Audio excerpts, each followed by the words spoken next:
लेकिन धीरे धीरे वो डाइजेशन कमज़ोर हो जाता है, आँखों की दृष्टि कमज़ोर हो जाती है, आयु कम हो रही है।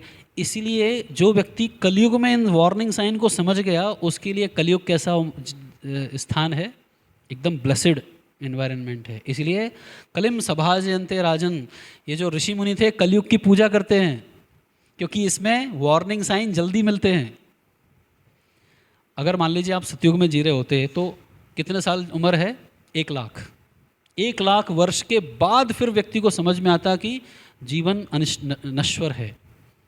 मतलब 1 लाख साल तक तो वो इंजॉय ही कर रहा है। तो कलयुग में कब कब पता लगना शुरू हो जाता है? 20, 25, 30। सोचिए, जो चीज़ व्यक्ति को लाख वर्ष के बाद समझ में आती थी, कलयुग में वो 20, 25, 30 में शुरू हो गई है कि नहीं बेनेडिक्शन? लेकिन इसको बेनेडिक्शन ज़्यादा देखना है और सॉल्यूशन को अच्छे से पकड़ना है। तो इन चेतावनियों पर जो ध्यान देता है और भक्ति में लगता है उसे बुद्धिमान कहते हैं। लेकिन कुछ ऐसे मूर्ख हैं जिनको चेतावनी सुनाई देती है, दिखता भी है, लेकिन उन पर ध्यान नहीं देते। तो वो क्या करते हैं? वो अगला पैराग्राफ, इंद्रिय तृप्ति के लिए भौतिक ज्ञान की प्रगति। अभी इंद्रिय तृप्ति में कौन लगेगा? जो इन चेतावनियों पे ध्यान नहीं दे रहा है। और उसके लिए क्या करेगा? वो भौतिक ज्ञान की प्रगति, अर्थात अविद्या का मार्ग बारंबार होने वाले जन्म मृत्यु का मार्ग है। तो जन्म मृत्यु का मार्ग क्या है? हाँ, हमारे लिए क्या रिलेवेंट है इस लाइन में? जन्म मृत्यु का मार्ग क्या है? सेंस ग्रेटिफिकेशन, इंद्रिय भोग। करेक्ट। तो कभी हमने इंद्रिय भोग को इस दृष्टि से देखा है क्या? इंद्रिय भोग करना मतलब कहाँ जा रहे हैं हम? जन्म मृत्यु के मार्ग पे चल रहे हैं। Sense gratification is the way for cycle in birth and death. अभी इंद्रिय, ये जो पूरा पैराग्राफ है इसको आप टाइटल दे सकते हैं इंद्रिय भोग के यू कैन से कैरेक्टरिस्टिक्स, लक्षण। इंद्रिय भोग के क्या क्या लक्षण हैं? तो पहला लक्षण क्या हुआ इंद्रिय भोग का? जन्म मृत्यु के चक्र में फंसाता है। तो क्या इंद्रिय भोग को बंद कर सकते हैं हम? Can we stop sense gratification? नहीं। लक्षण। तो क्या इंद्रिय भोग को रोक नहीं सकते? तो नरक में जाना पक्का है फिर अपना। तो कब वो चीज इंद्रिय भोग बन जाती है? ईशावास्यम का पालन तेन त्यक्तेन भुंजी था। वो बॉर्डर लाइन क्रॉस किया, तुरंत वो सेंस ग्रेटिफिकेशन कैटेगरी में आ जाता है। खाना, भोजन ग्रहण करना, ये इंद्रिय भोग है? नहीं। लेकिन आपने बॉर्डर क्रॉस कर दी अपनी, तो वो सेंस ग्रेटिफिकेशन बन जाता है। क्लियर? तो जन्म मृत्यु के मार्ग में कौन जाता है? जो अपने ईशावास्यम प्रिंसिपल को क्रॉस करता है। तेन तख्तेन भुंज, जो आपको कोटा दिया है, कोटा सिस्टम को क्रॉस करेंगे उसको सेंस ग्रेटिफिकेशन कहते हैं। तो यही बात आगे आने वाली है, आगे के पैराग्राफ में यही है, इसलिए मैं उसको समझाऊंगा नहीं, बस बता रहा हूँ यहाँ पे। जहाँ कहीं भी हम अपनी बॉर्डर को क्रॉस कर देते हैं, वहीं से ही फिर क्या शुरू हो जाता है? ये पतन का मार्ग शुरू हो जाता है। आध्यात्मिक अस्तित्व में जीव की जन्म या मृत्यु नहीं होती है, यानी आत्मा की जन्म मृत्यु नहीं है। जन्म मृत्यु आत्मा के बाहरी आवरण यानी शरीर पर लागू होते हैं। मृत्यु तो बाहरी वस्त्रों के उतारने के समान है और जन्म वस्त्र को धारण करने के समान है। मूर्ख मनुष्य जो अविद्या के सेवन में बुरी तरह से लीन रहते हैं, वे इस क्रूर विधि की चिंता नहीं करते। कौन सी क्रूर विधि? जन्म मृत्यु की क्रूर विधि। उनको बोलोगे अरे मर जाओगे तुम, सिगरेट पियोगे तो, so what, I don't care.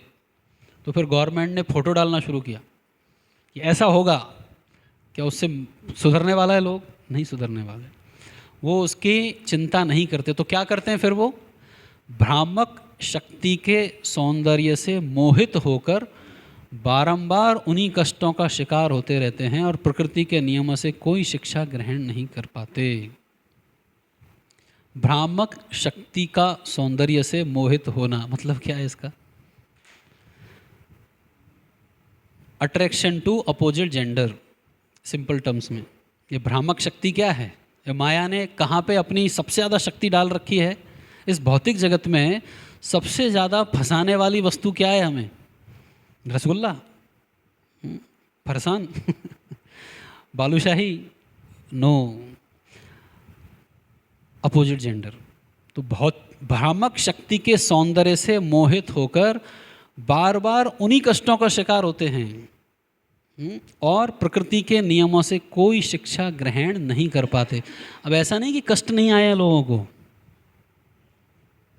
कई ऐसे लाइव एग्जाम्पल हैं। एड्स का शिकार हो गया था एक व्यक्ति, रियल इंसिडेंट। एड्स हो गया, ठीक हो गया, फिर से एड्स हो गया।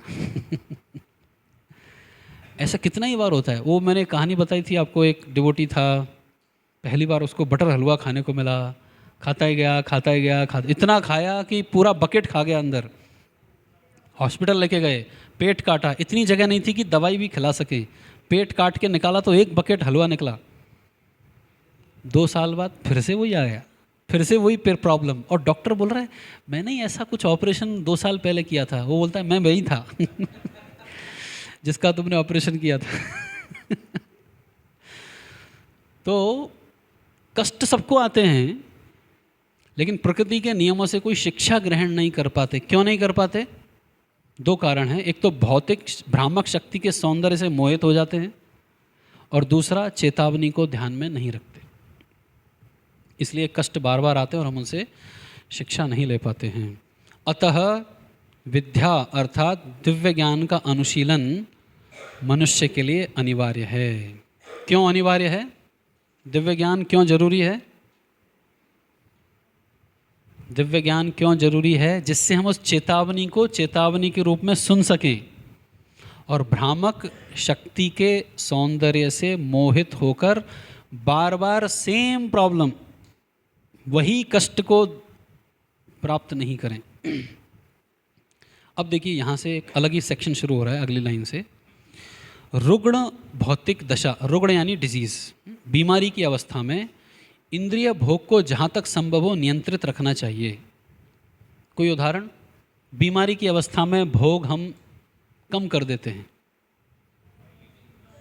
टाइफाइड अगर किसी को हो गया तो तली चीज़ें, पूरी पकौड़ा नहीं खाता है, करेक्ट? तो ऐसा तो नहीं है कि उसने खाना खाना ही बंद कर दिया।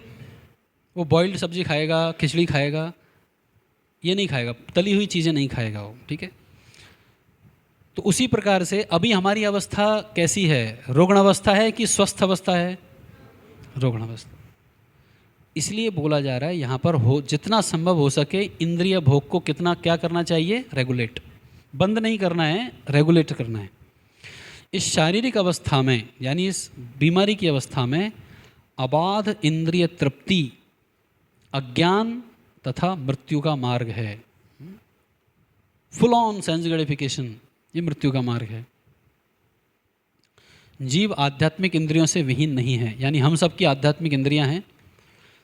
प्रत्येक जीव अपने मूल आध्यात्मिक रूप में इन समस्त इंद्रियों से युक्त होता है, जो भौतिक शरीर और मन से आच्छादित होने के कारण अब भौतिक रूप से व्यक्त हुई हैं।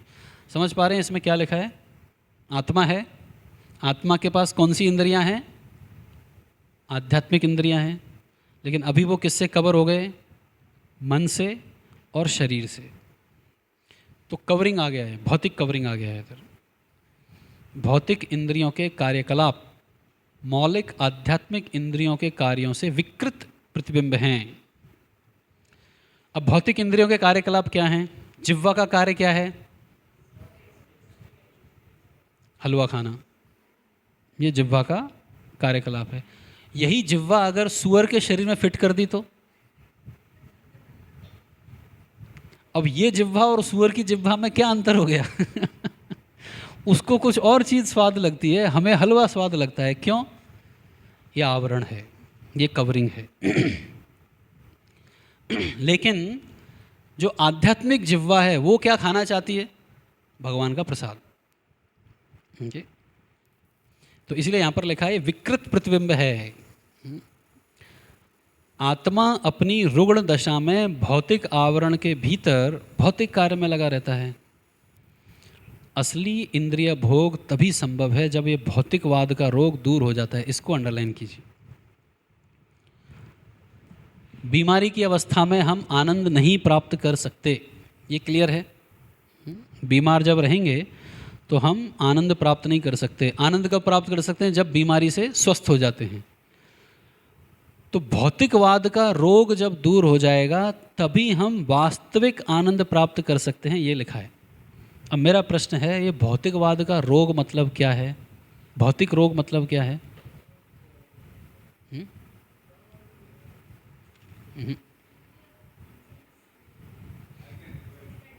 भौतिक रूप से सुखी होने का प्रयास, ये क्या है? भौतिक रोग है कि मटीरियली मैं सुखी होने का जितना प्रयास करूं वो भौतिक रोग है। तो ये रोग जब दूर हो जाएगा तब हम आनंद हो सकते हैं। अब आगे लिख रहे हैं, हमारे शुद्ध आध्यात्मिक रूप में यानी स्वस्थ अवस्था में जो समस्त भौतिक कल्मश से मुक्त है, इंद्रियों का शुद्ध आनंद भोग पाना संभव है। तो वास्तव में आध्यात्मिक जगत में क्या कर रहे हैं सब लोग बैठ के? सेंस ग्रेटिफिकेशन कर रहे हैं। करेक्ट? आध्यात्मिक जगत में सब लोग क्या कर रहे हैं? भोग रहे हैं, लेकिन वो शुद्ध अवस्था में, अशुद्ध अवस्था में नहीं। अब देखिए आगे, एक रोगी के लिए आवश्यक है कि वह इंद्रियों का आनंद फिर से उठा सके, उसके पहले अपना स्वास्थ्य पुनः प्राप्त कर ले। अगर किसी कोई रोगी है, उसको अगर फिर से भोगना है तो उसको पहले क्या जरूरी है? बीमारी से वो सही हो जाए। अतः मनुष्य जीवन का उद्देश्य विकृत इंद्रिय भोग करना नहीं है, किंतु भौतिक रोग को ठीक करना है।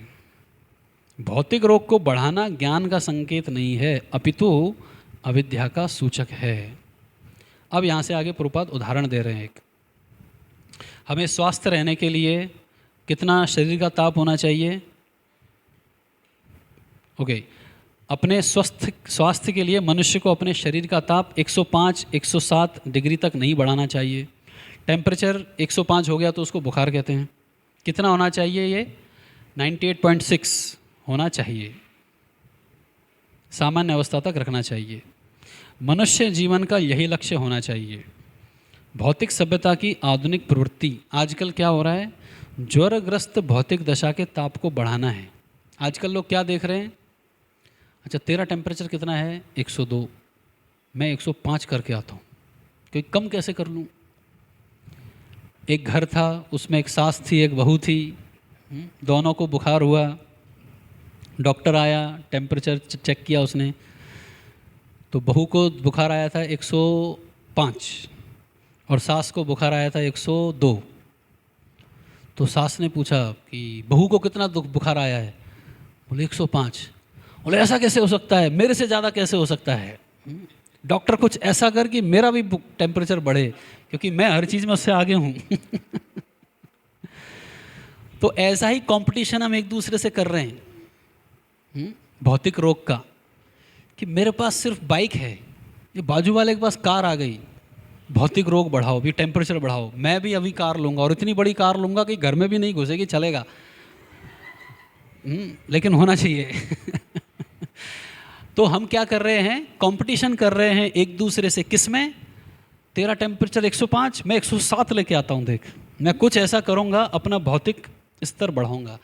तो एक्चुअली हमें बीमार व्यक्ति से कंपटीशन नहीं करना है, हमें स्वस्थ व्यक्ति से कंपटीशन करना है, इस टेम्परेचर को नीचे लेके आना है। तो वही बात प्रभुपाद बोल रहे हैं, 102 से 103, 105 नहीं करना है टेम्परेचर, 102 से 98 पे लेके आना है। 0 भी नहीं करना है, 98 पे लेकर आना है।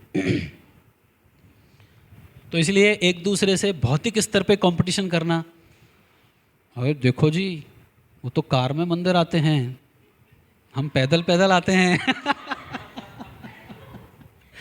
हमारी भक्ति का स्तर कब बढ़ेगा? जब हम भी हेलीकॉप्टर में मंदिर आएंगे। हेलीकॉप्टर से मंदिर आना, ये हमारी भक्ति का एडवांसमेंट का लक्षण है, ये एडवांसमेंट का लक्षण नहीं है। वो एडवांसमेंट का लक्षण कुछ और है। तो इसलिए अपने से भौतिकता में बड़े हुए लोगों से कंपटीशन नहीं करना चाहिए।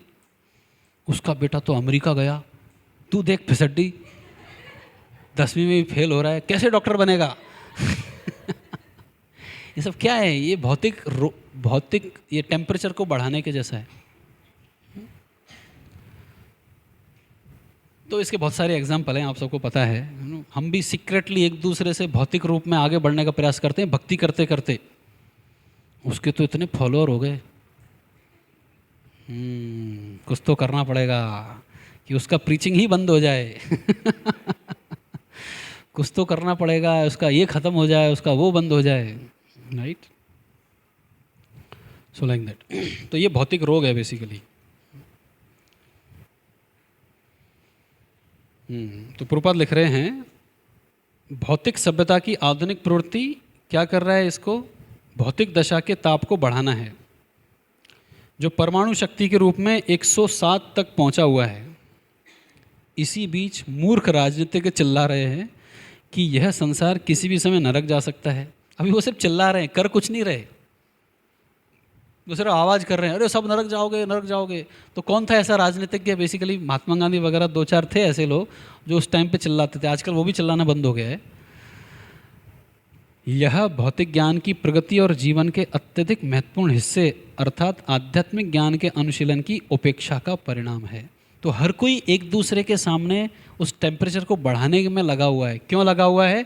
क्योंकि हमने आध्यात्मिक ज्ञान की उपेक्षा की है। ईशोपनिषद यहाँ पर सचेत करता है कि हमें इस घातक पथ पर नहीं चलना चाहिए जो हमें मृत्यु की ओर ले जाता है। कौन सा है वो घातक पथ?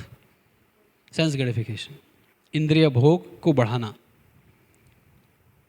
इसके विपरीत हमें आध्यात्मिक ज्ञान के अनुशीलन का विकास करना चाहिए, जिससे हम मृत्यु के क्रूर हाथों से पूर्णतया मुक्त हो सकें। अब ये हो गया अविद्या से कैसे बचें। अब विद्या का पालन कैसे करें, ये आगे के 3-4 पैराग्राफ में है। अब देखिए प्रभुपाद अगले श्लोक में लिख रहे हैं, इसका अर्थ यह नहीं कि शरीर के पालन के लिए आवश्यक सारे कार्यों को रोक दिया जाए।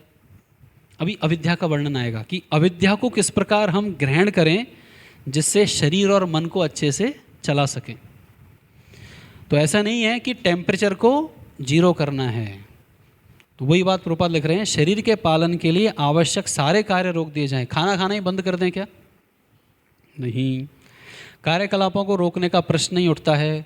जिस प्रकार की रोग ठीक करने के प्रयत्न का अर्थ यह नहीं होता कि अपने ताप को पूर्णतः मिटा दे, 0 डिग्री हो जाएं। नहीं, बुरे सौदे का सर्वोत्तम उपयोग करना यही सही कथन है। Best use of bad bargain. तो best use of bad bargain कैसे होगा? आध्यात्मिक ज्ञान के विकास के लिए शरीर और मन की सहायता की आवश्यकता होती है। अतः अपने लक्ष्य तक पहुंचने के लिए शरीर और मन को बनाए रखना आवश्यक है। और इस शरीर और मन को बनाए रखने के लिए जिस विद्या का उपयोग किया जाना चाहिए उसको क्या कहते हैं? अविद्या। इसलिए यस्तद वेदो उभयम सह, दोनों को जानना जरूरी है।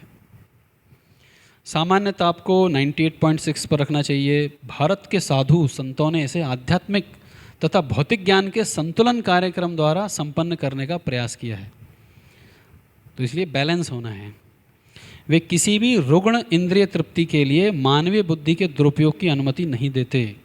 रुग्ण इंद्रिय तृप्ति मतलब बीमार अवस्था में भौतिक भोग प्राप्त करना। तो बीमार अवस्था में भौतिक भोग कैसे बढ़ाएं, इसके लिए बुद्धि नहीं लगानी है। क्या करना चाहिए? अगर कोई व्यक्ति बीमार है और उसको ठीक होना है बीमारी से, तो क्या करता है वो? डॉक्टर मेडिसिन नहीं लेता, मेडिकल स्टोर नहीं जाता, वो किसके पास जाता है? पहले डॉक्टर के पास जाता है। सीधा गोपालपुर के पास जाओगे तो गड़बड़ हो जाएगी। पहले डॉक्टर के पास जाना चाहिए। इसलिए कई दवाइयों के ऊपर लिखा रहता है ना, only on prescription. Schedule H drug कौन सी है मेरे को नहीं पता, भूल गया मैं। कुछ तो है, कुछ तो ड्रग्स, कुछ तो मेडिसिन हैं जो सिर्फ और सिर्फ प्रिस्क्रिप्शन डॉक्टर ने लिखा है तो ही मिलेगी।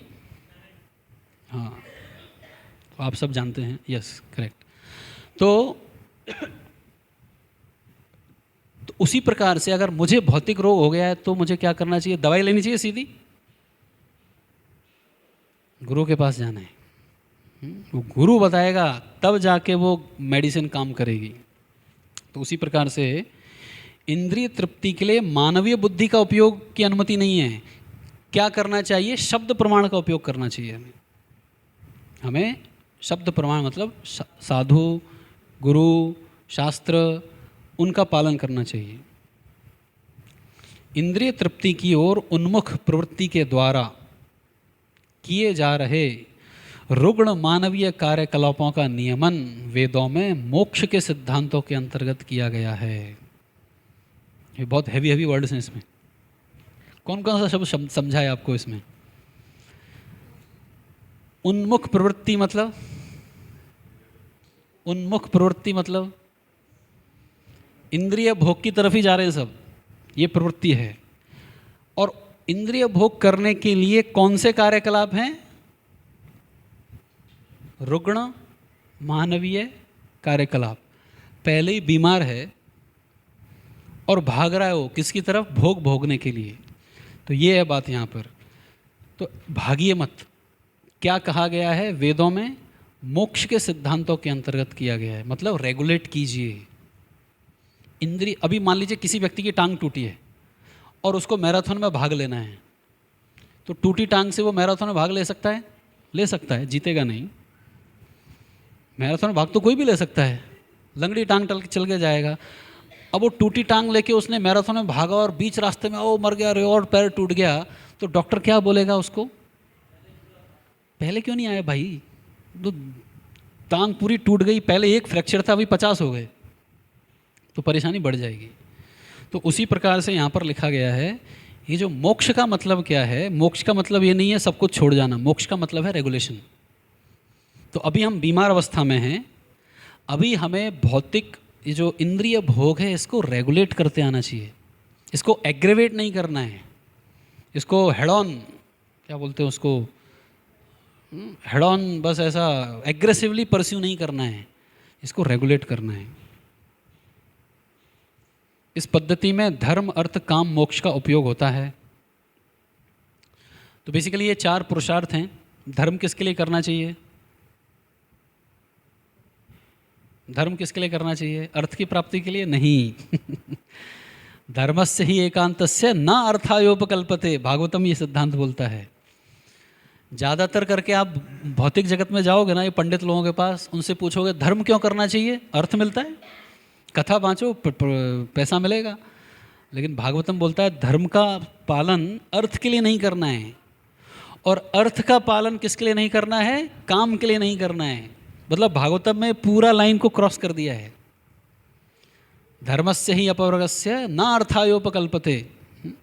वो धर्म का उपयोग अर्थ के लिए नहीं और अर्थ का उपयोग काम के लिए नहीं। कामस्य न इंद्रिय प्रीति लाभो जीवेत यावतः जीवस्य तत्व जिज्ञासा नार्थो यश श्रेय कर्म भी।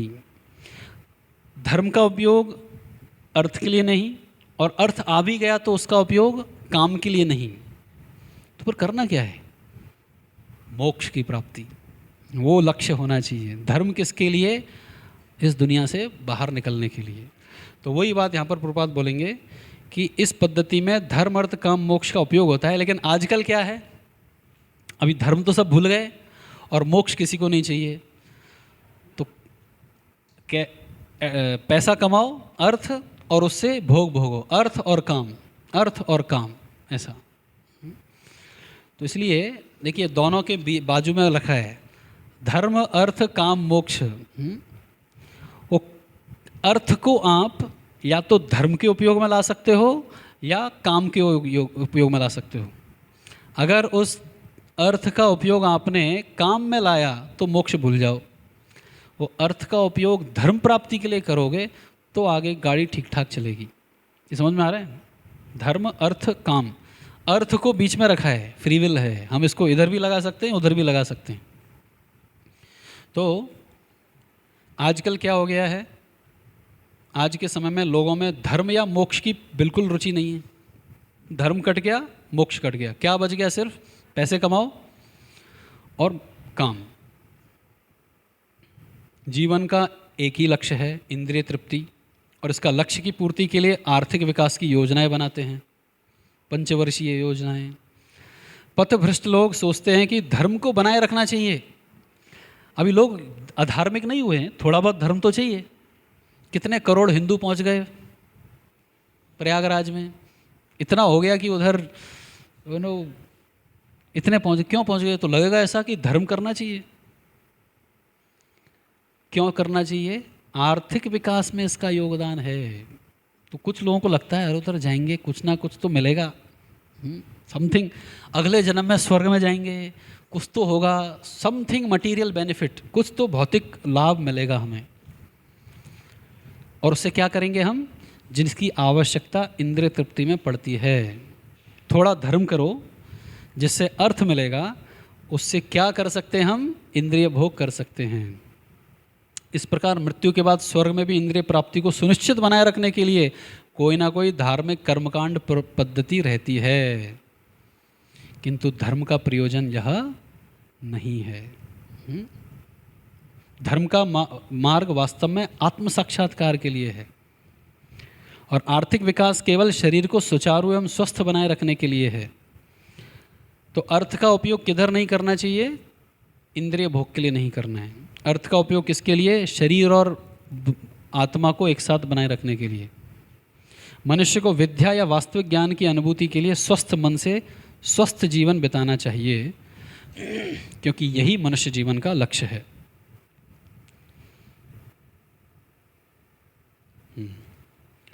यह जीवन गधे की तरह काम में जुटे रहने के लिए या इंद्रिय तृप्ति के लिए, अविद्या का अनुशीलन करने के लिए नहीं मिला है।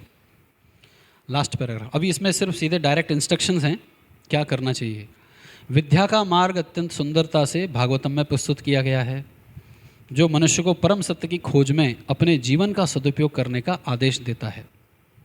भागवतम क्या बोलता है? परम सत्य की खोज कीजिए। सत्यम परम धीमहि, परम सत्य पे ध्यान लगाना है।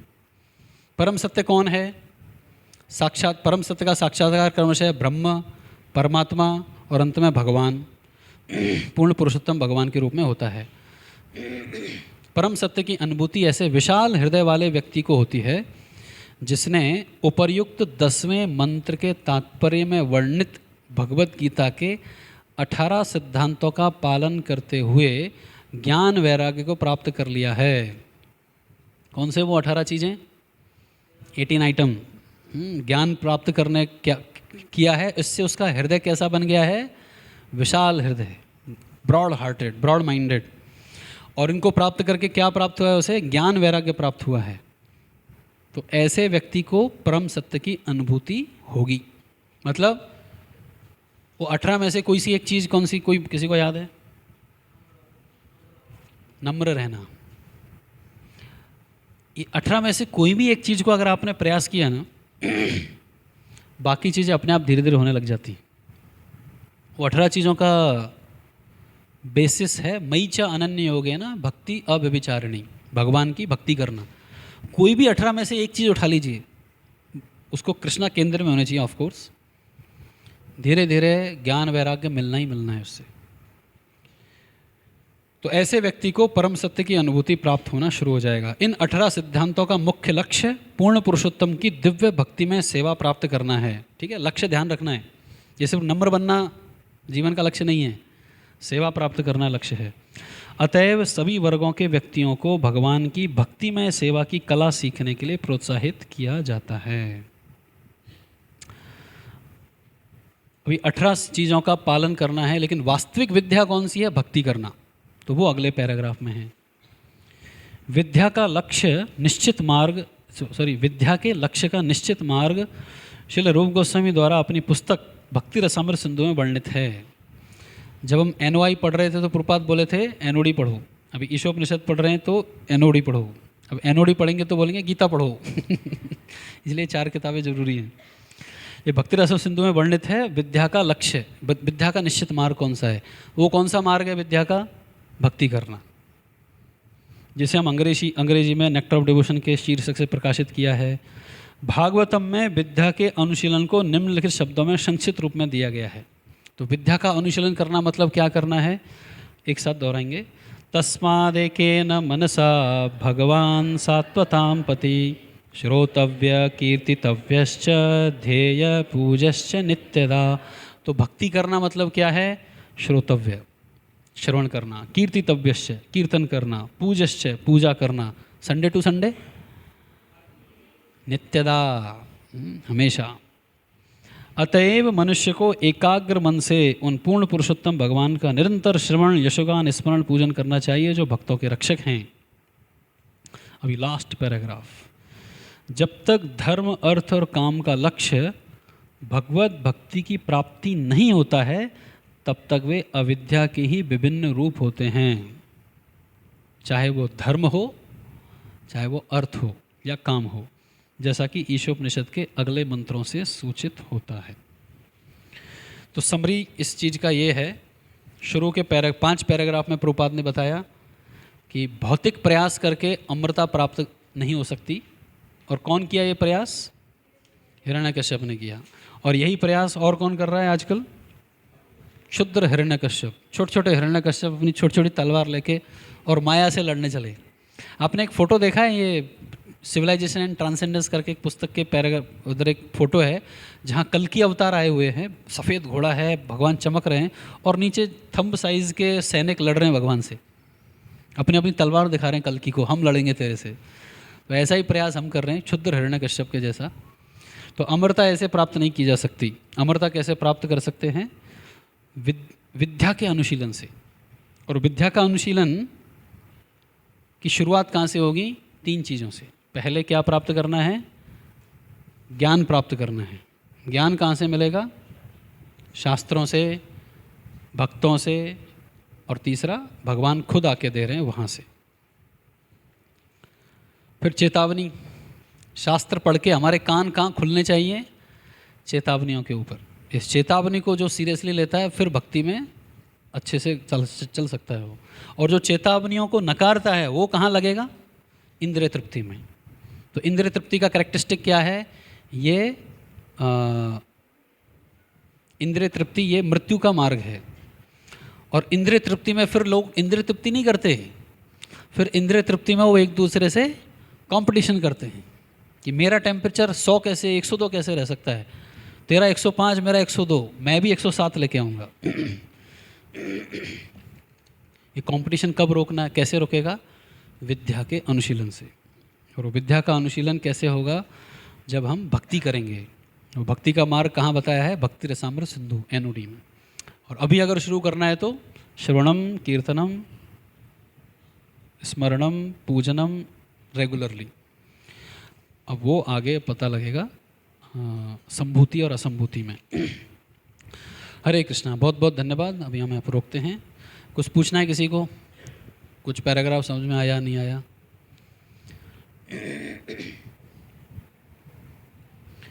श्रील प्रभुपाद की जय।